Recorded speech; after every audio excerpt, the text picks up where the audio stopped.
അപ്പോൾ നമുക്ക് വളരെ എളുപ്പത്തിൽ കോളിഫ്ലവർ ബജി തയ്യാറാക്കാൻ തുടങ്ങാം. ചായയ്ക്ക് കടിക്കാനായിട്ട് നല്ല ടേസ്റ്റി ആയിട്ടുള്ള അതുപോലെ തന്നെ വളരെ എളുപ്പത്തിൽ തയ്യാറാക്കാൻ പറ്റുന്ന ഒരു ബജിയാണിത്. അതിന് ഞാനിവിടെ ഒരു 300 ഗ്രാം കോളിഫ്ലവർ എടുത്തിട്ടുണ്ട്. അത് ചെറുതായിട്ട് കട്ട് ചെയ്തെടുത്തിട്ടുണ്ട്. ഒരു മീഡിയം ലെവലിൽ നിങ്ങളുടെ ഇഷ്ടത്തിന് കട്ട് ചെയ്തെടുക്കാം. അതുപോലെ തന്നെ നന്നായിട്ട് കഴുകി എടുത്തിട്ടുള്ള കോളിഫ്ലവറാണിത്. ഇനി ഇത് നമുക്കൊന്ന് തിളച്ച വെള്ളത്തിലിട്ട് ജസ്റ്റ് ഒന്ന് കുക്ക് ചെയ്തെടുക്കാം. അപ്പോൾ അതിനായിട്ട് ഇവിടെ സ്റ്റൗവിൽ നന്നായിട്ട് വെള്ളം തിളയ്ക്കുന്നുണ്ട്. ഇതിലേക്ക് നമുക്ക് 1/2 ടീസ്പൂൺ മഞ്ഞൾപ്പൊടി ഇട്ട് കൊടുക്കാം. അതുപോലെ തന്നെ ആവശ്യത്തിന് കുറച്ച് ഉപ്പ് കൂടി ചേർത്ത് കൊടുക്കാം.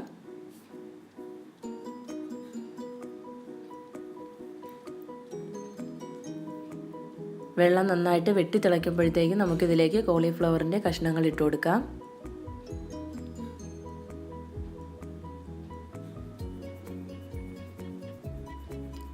ഇപ്പോൾ എല്ലാ കഷ്ണങ്ങളും നമ്മൾ ഈ വെള്ളത്തിൽ ഇട്ടിട്ടുണ്ട്. ഇനി നമുക്കിതൊന്ന് മിക്സ് ചെയ്ത് കൊടുക്കാം. ഹൈ ഫ്ലെയിമിൽ വെച്ച് നന്നായിട്ടൊന്ന് തിളപ്പിച്ചെടുക്കാം. 5 മിനിറ്റ് നന്നായിട്ടൊന്ന് തിളപ്പിക്കണം.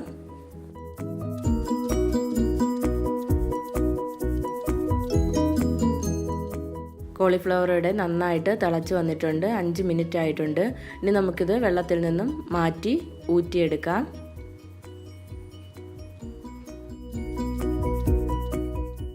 ഇനി നമുക്ക് ബജി തയ്യാറാക്കിയെടുക്കാനുള്ള ബാറ്റർ റെഡിയാക്കാം. അതിനൊരു ബൗളിലേക്ക് 1 കപ്പ് കടലമാവ് ഇട്ട് കൊടുക്കുക. ഇതിലേക്ക് 1 ടീസ്പൂൺ കാശ്മീരി ചില്ലി പൗഡർ ഇടാം. എരിവിനനുസരിച്ച് നിങ്ങൾക്ക് മുളക് പൊടിയിൽ മാറ്റം വരുത്താം. 1/2 ടീസ്പൂൺ കായപ്പൊടി, 2 പിഞ്ച് ബേക്കിംഗ് സോഡ അതായത് സോഡാപ്പൊടി, 1/2 ടീസ്പൂൺ ചില്ലി ഫ്ലേക്സ് അതായത് നമ്മൾ ഉണക്കമുളക് ജസ്റ്റ് ഒന്ന് ക്രഷ് ചെയ്തെടുത്തതാണിത്, ആവശ്യത്തിനുള്ള ഉപ്പ്, ഇതെല്ലാം കൂടി ചേർത്ത് നന്നായിട്ടൊന്ന് മിക്സ് ചെയ്തെടുക്കാം.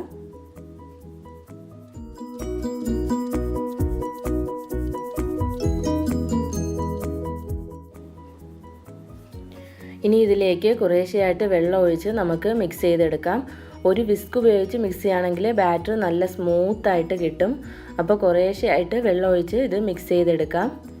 ഒരുപാട് തിക്കാകാതെയും അതുപോലെ തന്നെ ഒരുപാടങ്ങ് ലൂസാകാതെയും ഉള്ള രീതിയിലാണ് ബാറ്റർ മിക്സ് ചെയ്തെടുക്കേണ്ടത്. ഈ ഒരു കൺസിസ്റ്റൻസിയിലാണ് നമുക്ക് ബാറ്റർ ഇരിക്കേണ്ടത്. ഇത് കാണുമ്പോൾ വെള്ളം കൂടിപ്പോയെന്ന് തോന്നിയാലും നമുക്ക് കോളിഫ്ലവർ ഡിപ്പ് ചെയ്തെടുക്കുമ്പോൾ കറക്റ്റ് കൺസിസ്റ്റൻസിയാണിത്. ഇപ്പോൾ ബാറ്റർ ഇവിടെ റെഡി ആയിട്ടുണ്ട്.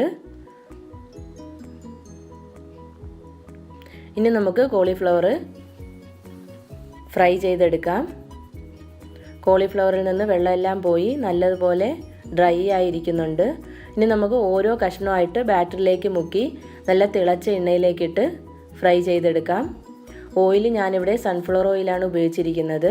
നിങ്ങൾക്ക് ഏത് ഓയിൽ വേണമെങ്കിലും ഇഷ്ടത്തിനനുസരിച്ച് എടുക്കാം. അതുപോലെ തന്നെ മീഡിയം ഫ്ലെയിമിലാണ് ഇത് ഫ്രൈ ചെയ്തെടുക്കേണ്ടത്. ഫ്ലെയിം കൂട്ടി വെച്ചിട്ട് ഫ്രൈ ചെയ്തെടുക്കുകയാണെങ്കിൽ ഉള്ളു വേകാത്ത രീതിയിൽ പുറം ഭാഗം വേഗം കരിഞ്ഞു പോകും. അതുപോലെ തന്നെ ലോ ഫ്ലെയിമിൽ വെച്ച് പൊരിച്ചെടുക്കുകയാണെങ്കിൽ ഒരുപാട് എണ്ണ കുടിക്കുകയും ചെയ്യും. അതുകൊണ്ട് മീഡിയം ഫ്ലെയിമിൽ തന്നെ ഫ്രൈ ചെയ്തെടുക്കാൻ പ്രത്യേകം ശ്രദ്ധിക്കണം.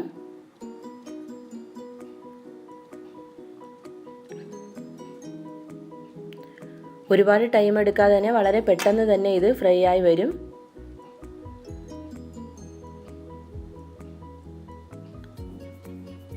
ഇപ്പോൾ ഇവിടെ ഇത് ഏതാണ്ട് ശരിയായി വന്നിട്ടുണ്ട്. ഇനി നമുക്ക് ഇത് എണ്ണയിൽ നിന്ന് മാറ്റാം.